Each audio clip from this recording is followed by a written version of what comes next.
আসসালামু আলাইকুম। সংবাদে আপনাদের সবাইকে স্বাগত। সংবাদ শিরোনাম। নির্ধারিত সময়ে শেষ হচ্ছে না আশুগঞ্জ আখাউড়া 4 লেনের কাজ। প্রকল্প কাটছাঁটের পর সময় বাড়ানোর প্রস্তাব পাঠানো হয়েছে পরিকল্পনা কমিশনে। সিন্ডিকেটের কবলে সিলেটের সড়ক, রেল ও বিমানের টিকিট, পদে পদে ভোগান্তি, পর্যটকদের আকর্ষণ হারাচ্ছে পুণ্যভূমি।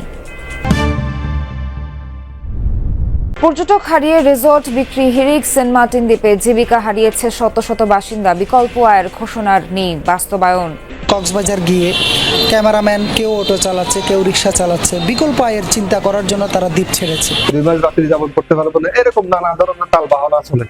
তাহলে এভাবে হলে তো মানুষ এক ধরনের জিম্মি হয়ে গেছে।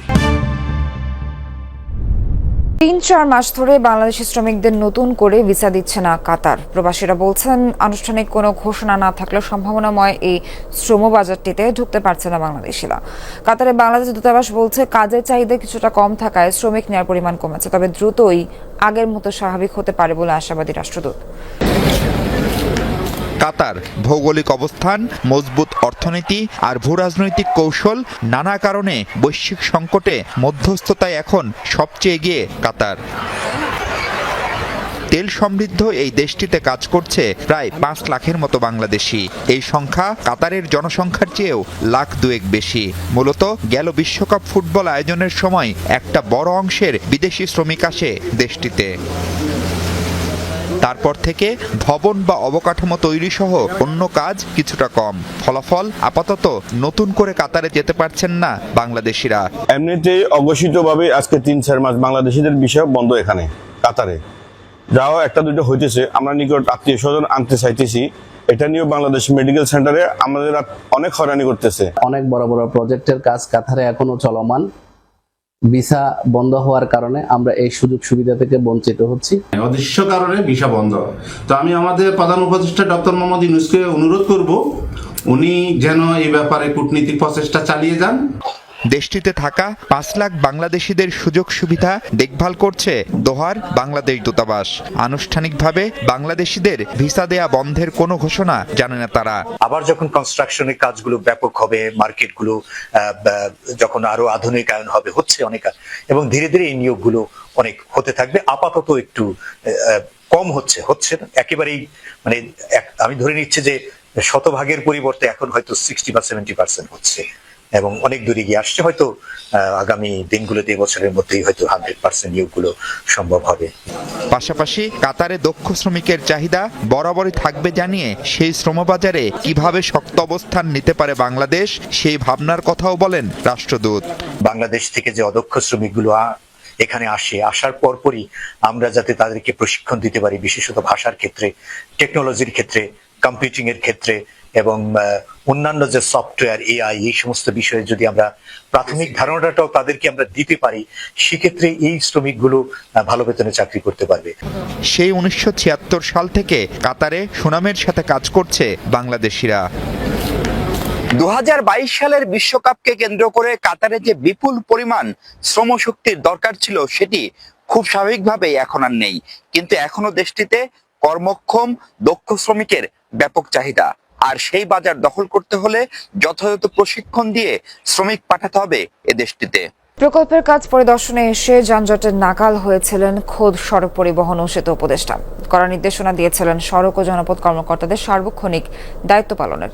এরপর থেকে অনেকটাই গতি বেড়েছে আশুগঞ্জ নৌবন্দর থেকে আখাউড়া সীমান্ত পর্যন্ত 4 লেন প্রকল্প কাজে। তবে তারপরও নির্ধারিত সময় প্রকল্প শেষ করা সম্ভব নয় বলে জানিয়েছেন সংশ্লিষ্টরা।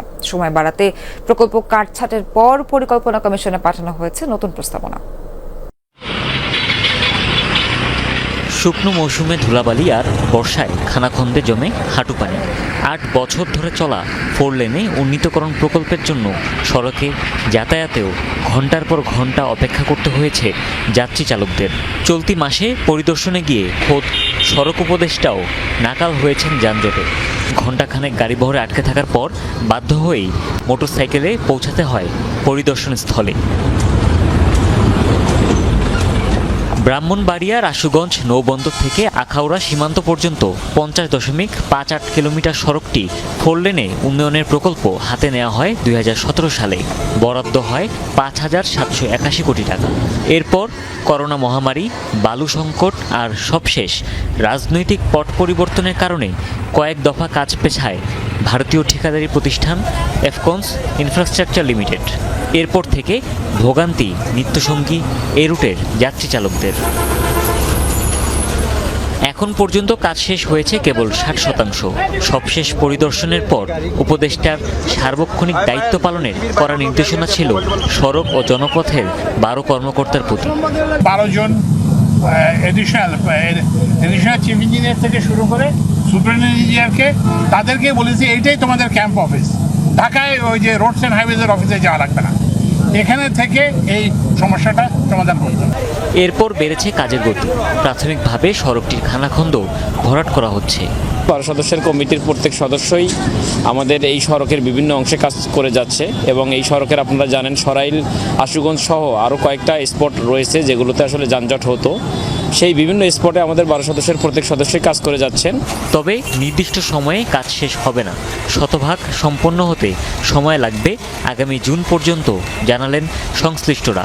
এছাড়া ধোরখা আখাউড়া স্থলবন্দর পর্যন্ত 4 লেনের কাজও আপাতত প্রকল্প থেকে বাদ দেওয়া হয়েছে। 2027 পর্যন্ত, জুনের পর্যন্ত মেয়াদ বৃদ্ধির একটা প্রস্তাব আছে আমাদের নতুন রিভাইজ জিপিপিতে। ভারতীয় পক্ষের থেকে তো এটা স্থগিত করা হয়েছে। সে বিষয়টা আসলে আন্তর্জাতিক বিষয়। আমার মনে হয় ভবিষ্যতে, খুব নিকট ভবিষ্যতে আমরা সরকারি অর্থায়নে অথবা রোডস অ্যান্ড হাইওয়ে তখন নিজেই রাস্তাটা করে দিতে পারবে। ভারতের 7 সিস্টার থেকে সড়ক পথে পণ্য আনা নেয়া সহজতর করতে আশুগঞ্জ নৌবন্দর থেকে আখাউড়া স্থলবন্দর পর্যন্ত 4 লেন প্রকল্প হাতে নেওয়া হয়।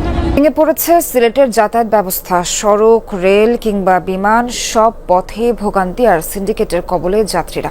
এতে একদিকে নষ্ট হচ্ছে মূল্যবান সময়, অন্যদিকে পর্যটক হারানো সহ অর্থনৈতিক খাতেও পড়ছে প্রভাব। সিলেট থেকে আহমদ সাহেবের ছবিতে নাবিল হোসেনের প্রতিবেদন। প্রকৃতিকন্যা সিলেট, যার রূপ লাবণ্য আকৃষ্ট করে সবাইকে। প্রবাসী অধ্যুষিত অঞ্চলটি একদিকে যেমন রেমিটেন্সের পালে হাওয়া দিচ্ছে, অন্যদিকে খনিজ সম্পদ সরবরাহের মাধ্যমে এগিয়ে নিচ্ছে দেশের অর্থনীতি। তবুও যেন যুগ যুগ ধরে বঞ্চিত এ অঞ্চল। বঞ্চনার সবচেয়ে বড় নজির যাতায়াত ব্যবস্থা। দীর্ঘদিন ধরেই সংস্কারহীন সিলেটের রেলপথ। প্রায়শই ঘটছে দুর্ঘটনা। সেই সাথে গত 1 যুগেও ঢাকা চট্টগ্রাম রুটে যুগ হয়নি নতুন ট্রেন। তার উপর টিকিট কালোবাজারির দৌরাত্ম্য। সব মিলিয়ে যাত্রীদের কাছে ট্রেনের টিকিট যেন সোনার হরিণ। যদি আমি 20 বার আসি তাহলে হয়তো 2 বার পাওয়া যায় কিংবা 3 বার পাওয়া যাচ্ছে, বাকি সময়গুলো পাওয়া যাচ্ছে না। আমার টিকিট দিতেছে না, বলতেছে যে না টিকিট নাই। কত তারিখের আছে সেটাও বলে না। টিকিট বাড়াতে হলে আপনার ট্রেন বাড়াতে হবে, কিন্তু আমাদের 2012 সালের পরে কালনী ট্রেন উদ্বোধন হওয়ার পরে এখন পর্যন্ত সিলেটবাসী আমরা কোনো ট্রেন এখনো পাই না।